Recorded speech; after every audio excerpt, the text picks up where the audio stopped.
কড়াইতে আমি গরম জল দিয়েছি আর সয়াবিন বড়িগুলো ভিজে রেখেছিলাম, আমি সয়াবিন বড়ি দিয়ে দেবো।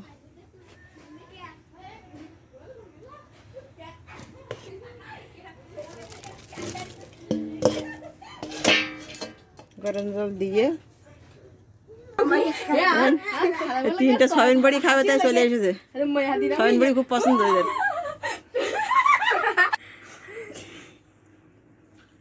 এই যে হাত উঁচু করতে হয়। এই যে গরম গরম তেলে সয়াবিন বড়ি দিলাম, 1 চিমটি লবণ দেবো, দিয়ে এটা গরম করে ভালো করে ফেলে দিতে হবে।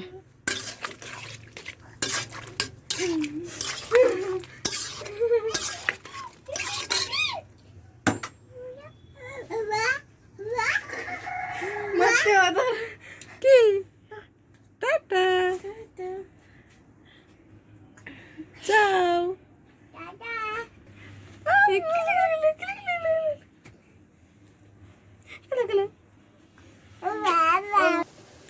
দেখেন ফুটে উঠেছে, এবার আমি নেড়ে চেড়ে জলটা ফেলে দেবো। দেখেন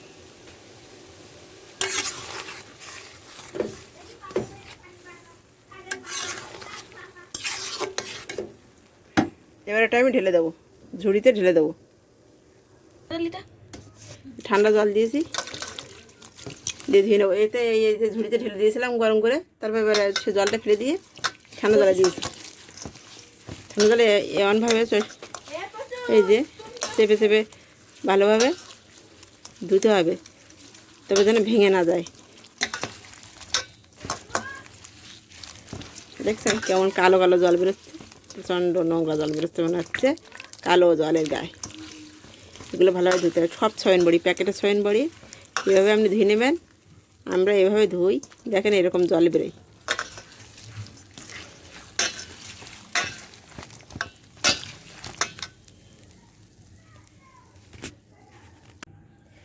সয়াবিন বড়িগুলো এই ধুয়ে রাখছি, আর এই দেখেন জল বেরিয়েছে কেমন। এই জলগুলো ফেলে দিয়ে আমি আবারও ধোবো। এভাবে আমি 3বার ধুয়ে নেব। দেখেন কী সুন্দর সাদা হয়ে গেছে। সয়াবিন বড়িগুলো পরিষ্কার করে নিয়েছি কীভাবে ধুয়ে। আমরা এভাবে পরিষ্কার করে নেবেন। কাঁচকলা, গাছের কাঁচকলা, বাড়ির কচুরমুখী একসাথে সয়াবিন বড়ি দিয়ে রান্না করব। তাই কাঁচকলা কচুরমুখির জন্য আমি গরম জল দিয়েছি। কাঁচকলাগুলো গরম জল করে ফেলে দিতে হবে। সয়াবিন বড়ি এভাবে গরম জল করে আমি ফেলে দিয়েছি।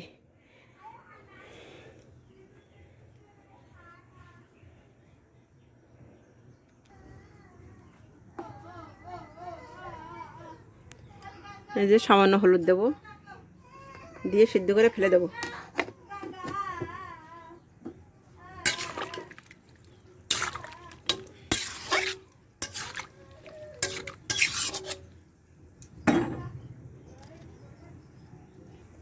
এভাবে হলুদ দিয়ে গরম জল করে কলা ফেলে দিলে কলার গাছ থেকে আটাগুলো চলে যায়, তখন তরকারিটা খুব ভালো লাগে। আর আমাদের বাড়িতে, আমাদের বংশে আমার কাকা শ্বশুর মারা গেছে, তার জন্য আমাদের আজ নিরামিষ খেতে হবে। 13 দিন আমরা নিরামিষ খাবো এখান থেকে, 13 দিন নিরামিষ খেতে হবে। তাই আজ আমি এই কলা কচুরমুখী দিয়ে সয়াবিন বড়ি রান্না করছি।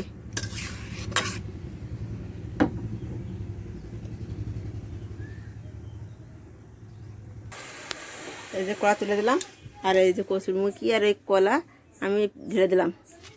দেখেন জল, এই জলটা ফেলে দিতে হবে।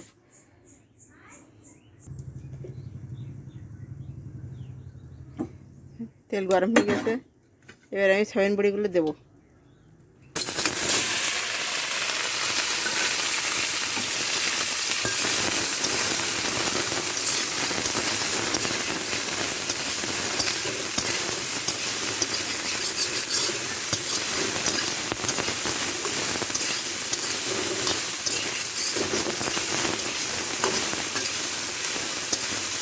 এগুলো হালকা আঁচে ভালোভাবে ভেজে নিতে হবে।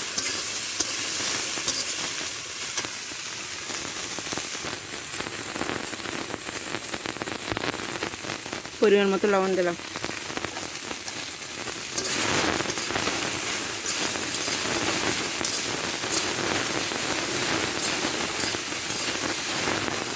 এভাবে আমাদের 12টা ডিম খেতে হবে। 13 দিনে আমাদের শ্রাদ্ধ, 12 দিন এভাবে নিরামিষ খেতে হবে, আর 13 দিনের দিন শ্রাদ্ধ পড়বে। সামান্য একটু তেল দেবো।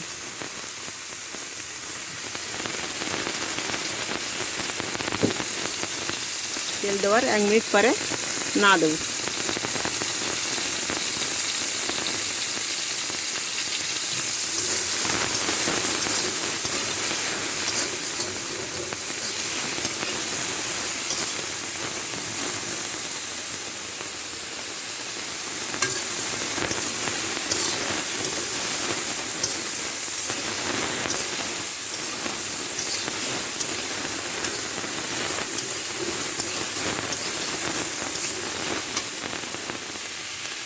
চার 5 মিনিট আমি এভাবে ভেজে নিলাম।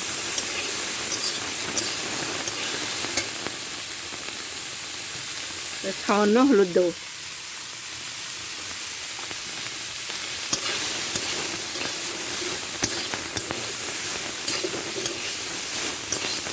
ভাজাটা হয়ে যাওয়ার মুখে, নামানোর মুখে আমি হলুদটা দেবো।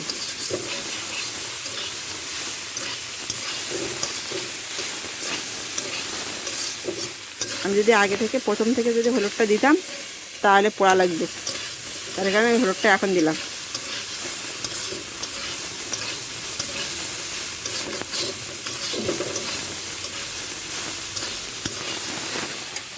এভাবে আমি আবারও আমি 2 থেকে 3 মিনিট নাড়িয়ে নেব।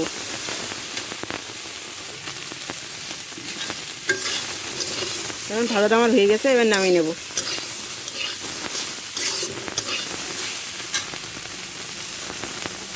কালারটা দেখছেন কালারটা কেমন হয়েছে। কড়াইতে তেল দিলাম, শুকনো মরিচ দিলাম। শুনেছি মানুষ মারা গেলে নাকি পেঁয়াজ রসুন খাওয়া যায় না, তার জন্য আর পেঁয়াজ রসুন ব্যবহার করতে পারছি না। শুকনো মরিচ দিলাম, তাতে এবার এগুলো ঢেলে দেবো।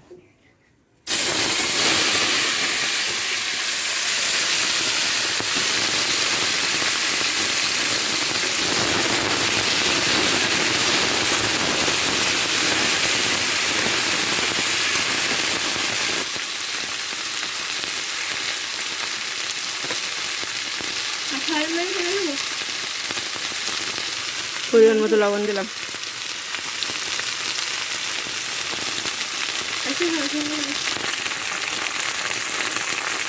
পরিমাণ মতো হলুদ দিলাম।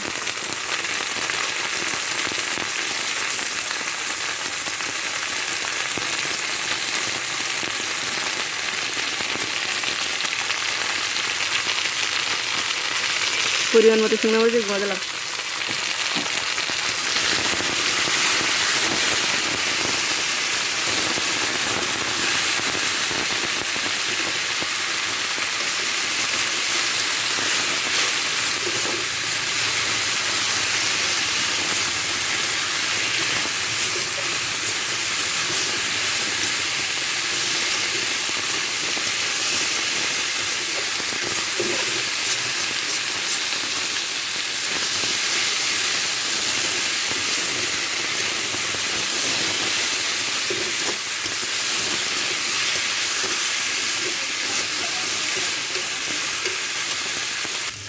আর মেয়ে পরীক্ষাতে চলে যাচ্ছে ওই ভাত আর ওই সয়াবিন বড়ি ভাজি নিয়ে।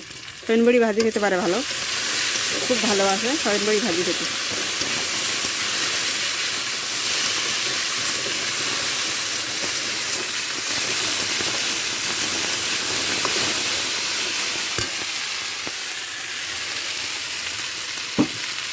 একটা কাঁচকলা পাতলা পাতলা 3টে ভাগ করছি, কারণ কাঁচকলা খুব পোক্ত হয়ে গেছে। গাছের কলা খেতে খেতে খুব পোক্ত হয়ে গেছে।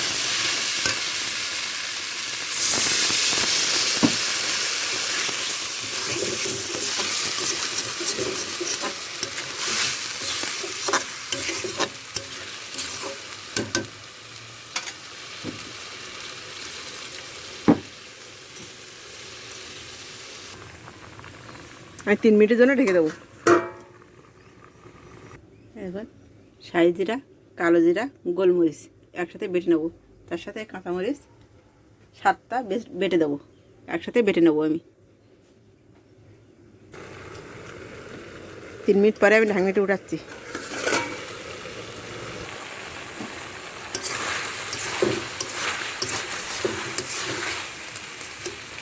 কচুরমুখী সিদ্ধ হয়ে গেছে, কলাও সিদ্ধ হয়ে গেছে।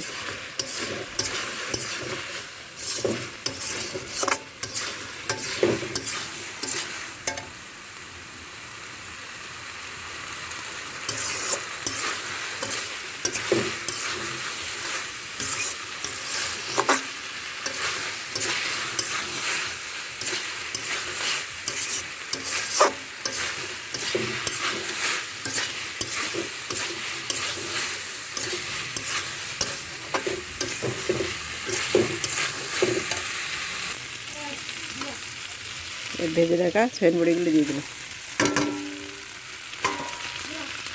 ভেজে রাখা সয়াবিন বড়িগুলো দিয়ে দিলাম।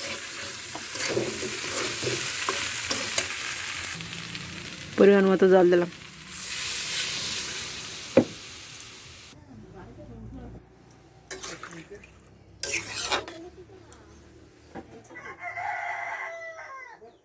এভাবে 2 মিনিট ফুটবে। এভাবে আমি 3-4 মিনিটের মতো ফুটিয়ে নিয়েছি।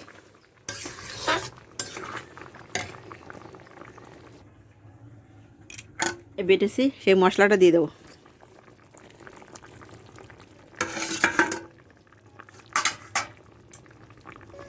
মশলা দেওয়ার পর এভাবে আমি 3 মিনিট ফুটিয়ে নেব। মশলা দেওয়ার পর 2 মিনিট ফুটিয়ে নিলাম। এবার আর 2 মিনিটের জন্য আমি ঢেকে দেবো।